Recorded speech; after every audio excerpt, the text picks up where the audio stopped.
नमस्ते। ज्ञानजा YouTube channel में आपका स्वागत है। अगर आपने अभी तक चैनल को लाइक, शेयर और सब्सक्राइब नहीं किया है तो प्लीज़ सब्सक्राइब कर दें। अगर आपको मेरे द्वारा बनाए गए वीडियो और मेरे प्रयास पसंद आते हैं तो चैनल को लाइक अवश्य कर दें। 1857 की क्रांति हम पढ़ रहे हैं और इस क्रांति के कारणों का विश्लेषण हम कर चुके हैं। क्रांति के दौरान विभिन्न रियासतों में होने वाली गतिविधियों का भी अध्ययन हमने किया है। पिछले वीडियो में हमने कोटा में क्रांति को पढ़ा था और अब हम पढ़ने जा रहे हैं अन्य राज्यों में क्रांति की गूंज। राजस्थान में 1857 की क्रांति केवल मारवाड़, मेवाड़ तथा कोटा तक ही सीमित नहीं रही, बल्कि उसकी गूंज राजस्थान के अन्य राज्यों में भी सुनाई दी। भरतपुर, जो आगरा व मथुरा के काफी निकट है, क्रांति के समय अशांत रहा। मथुरा में विद्रोह हो जाने के बाद भरतपुर शहर में उत्तेजना फैल गई और भरतपुर की सेना ने भी क्रांति का बिगुल बजा दिया। भरतपुर के महाराजा ने वहां के पॉलिटिकल एजेंट मेजर मॉरिसन को भरतपुर छोड़कर जाने की सलाह दी, क्योंकि महाराज को यह आशंका थी कि उसकी उपस्थिति से नीमच के क्रांतिकारी भरतपुर पर आक्रमण कर सकते हैं। महाराज की सलाह पर मेजर मॉरिसन भरतपुर छोड़कर चला गया। क्रांति की अवधि में भरतपुर की स्थिति बड़ी विषम थी। क्रांतिकारी सैनिकों की अनेक टुकड़ियां भरतपुर की सीमा से होकर गुजरी। भरतपुर की गुर्जर व मेवाती जनता क्रांति में पीछे नहीं रही। उसने खुलकर क्रांति में भाग लिया। जब पड़ोसी आगरा जिले में अंग्रेजों की शक्ति वहां के लाल किले की चार दीवारी तक सीमित हो गई, तो भरतपुर की जनता के मन में ये विश्वास भर गया कि अब भारत में ब्रिटिश सत्ता समाप्त होने जा रही है। अलवर में भी दिल्ली के कुछ क्रांतिकारियों के आ जाने के कारण क्रांतिकारी गतिविधियां पनपने लगी। अलवर रियासत के गांव के गुर्जरों ने अपने पड़ोसी राज्य भरतपुर की भांति ब्रिटिश विरोधी भावना का खुलकर प्रदर्शन किया। उन्होंने अपनी क्रांतिकारी गतिविधियों से शासकों को काफी परेशान किया। धौलपुर रियासत में भी गंभीर उपद्रव हुए। अक्टूबर 1857 के प्रारंभ में ग्वालियर और इंदौर के क्रांतिकारियों की संयुक्त सेना धौलपुर में प्रविष्ट हो गई। क्रांतिकारियों के प्रति सहानुभूति के कारण धौलपुर रियासत की सेना और अनेक अधिकारी राजा का साथ छोड़कर क्रांतिकारियों से मिल गए, जिससे धौलपुर की सत्ता खतरे में पड़ गई। क्रांतिकारियों ने धौलपुर में खूब लूटमार की। उन्होंने वहां के राजा को घेर कर जान से मारने की धमकी दी। विवश होकर राजा को क्रांतिकारियों की मांगें स्वीकार करनी पड़ी। धौलपुर में इन क्रांतिकारियों ने राव रामचंद्र और हीरालाल के नेतृत्व में राजा की अधिकांश तोपों पर अधिकार कर लिया। उनकी सहायता से आगरा पर आक्रमण कर दिया। यह स्थिति तब तक बनी रही जब दिसंबर में पटियाला के शासक द्वारा भेजी गई सेना की सहायता से धौलपुर में व्यवस्था स्थापित नहीं हो गई। जयपुर में महाराजा को उनके एक पदाधिकारी राव शिव सिंह ने यह सलाह दी कि वे अंग्रेजों तथा मुगल बादशाह बहादुर शाह दोनों से मित्रतापूर्ण संबंध बनाए रखें। किंतु उनके प्राइवेट सेक्रेटरी पंडित शिवदीन ने महाराज पर अंग्रेजों का साथ देने के लिए जोर डाला। जयपुर में नवाब विलायत खां, मियां उस्मान खां और सादुल्ला खां मुगल सम्राट से मिलकर ब्रिटिश सत्ता के विरुद्ध क्रांति का षड्यंत्र रच रहे थे। मुगल सम्राट के साथ किए गए इनके पत्र व्यवहार की जानकारी महाराज को मालूम हो गई। अतः उन्होंने सादुल्ला खां को राज्य से निष्कासित कर शेष दोनों को बंदी बनाकर कारागार में डाल दिया। टोंक में भी नवाब की सेना ने मीर आलम खां के नेतृत्व में विद्रोह कर दिया। टोंक का नवाब अंग्रेजों के साथ था, मगर नवाब की सेना ने नीमच के क्रांतिकारियों को टोंक आने के लिए आमंत्रित किया और उनकी सहायता से नवाब के किले को घेर लिया।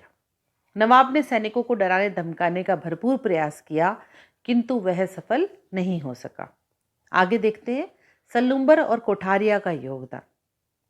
आहुआ जोधपुर के ठाकुर कुशाल सिंह से प्रेरणा लेकर मेवाड़ के दो प्रमुख सामंतों सलुम्बर के रावत केसरी सिंह और कोठारिया के रावत जोत सिंह का 1857 के स्वतंत्रता संग्राम में अपूर्व योगदान रहा।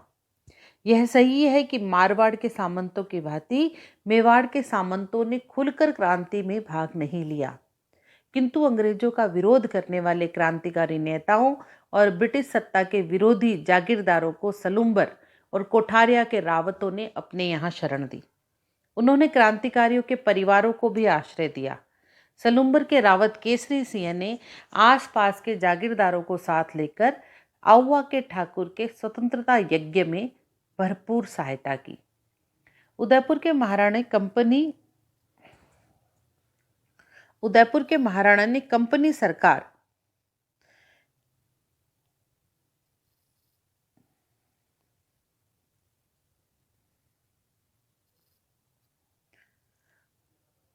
के साथ जो संधि की, केसरी सिंह ने उसका खुलकर विरोध किया।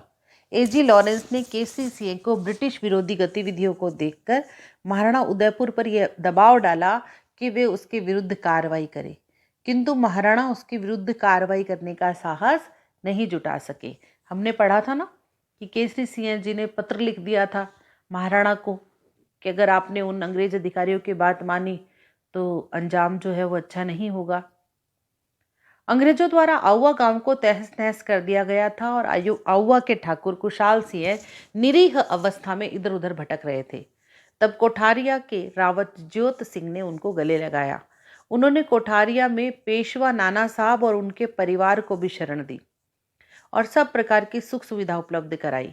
इस प्रकार ब्रिटिश सत्ता का विरोध कर भावी परिणामों की चिंता न कर सलुम्बर व कोठारिया के रावतों ने अपूर्व त्याग और साहस का परिचय दिया। अगस्त 1858 ईस्वी तक समस्त भारत में विद्रोह कुचल दिया गया। नवंबर 1858 ईस्वी में ईस्ट इंडिया कंपनी ने भारत का शासन ब्रिटिश ताज को सौंप दिया। ब्रिटेन की महारानी विक्टोरिया की ओर से भारत के सभी नरेशों के अधिकारों और विशेषाधिकारों को सुरक्षित रखने का आश्वासन दिया गया।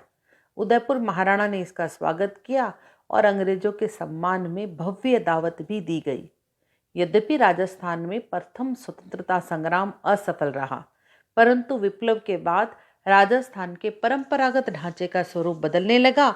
आधुनिक शिक्षा का प्रसार, नए मध्यम वर्ग का जन्म, प्रशासनिक सेवाओं में जनसाधारण की नियुक्तियां, वैश्य समुदाय का सहयोग लिया जाने लगा। इन्हें महत्वपूर्ण पद और विभिन्न प्रकार के संरक्षण देना आदि कुछ इस तरह के कार्य होने लगे जिससे राजपूतों का महत्व कम होता गया। राजस्थान के नरेश और जागीरदार अब अंग्रेजों पर पूरी तरह से निर्भर हो गए। 1857 की क्रांति की असफलता के कारण राजस्थान के राजाओं ने अंग्रेजों के प्रति अपने झुकने की प्रवृत्ति का परिचय दिया। जयपुर, अलवर, भरतपुर, धौलपुर, करौली, सिरोही, टोंक, बीकानेर, डूंगरपुर, बांसवाड़ा और प्रतापगढ़ के शासकों ने विप्लव की आंधी को रोकने के लिए ब्रिटिश सत्ता को सहयोग दिया। मुगल सम्राट बहादुर शाह तथा स्थानीय विरोधियों ने राजस्थानी राजाओं को स्वतंत्रता संग्राम में नेतृत्व प्रदान करने हेतु आमंत्रित किया, पर इसके बाद भी उन्होंने अंग्रेजों का साथ दिया। राजस्थान के विद्रोहियों में आपसी एकता और संपर्क का अभाव था। कोटा, नसीराबाद, भरतपुर, धौलपुर, टोंक आदि में अलग अलग समय पर क्रांति होने के कारण अंग्रेजों को विद्रोहियों से निपटने का अवसर मिल गया। मारवाड़, मेवाड़ और जयपुर आदि नरेशों ने तांतिया टोपे को किसी प्रकार का सहयोग नहीं दिया। राजस्थान के 18 रियासतों में संगठन और एकता का अभाव था। नेतृत्व के लिए जब मेवाड़ के महाराणा से संपर्क किया तो नेतृत्व प्रदान करने के बजाय उन्होंने शासकों के पत्र व्यवहार संबंधी सारे कागजात ही ब्रिटिश अधिकारियों को सौंप दिए। राजस्थान अनेक देसी रियासतों में बटा हुआ था, इस कारण उसमें क्रांतिकारियों का कोई केंद्रीय संगठन नहीं था। उनमें नेतृत्व का भी सर्वथा अभाव था।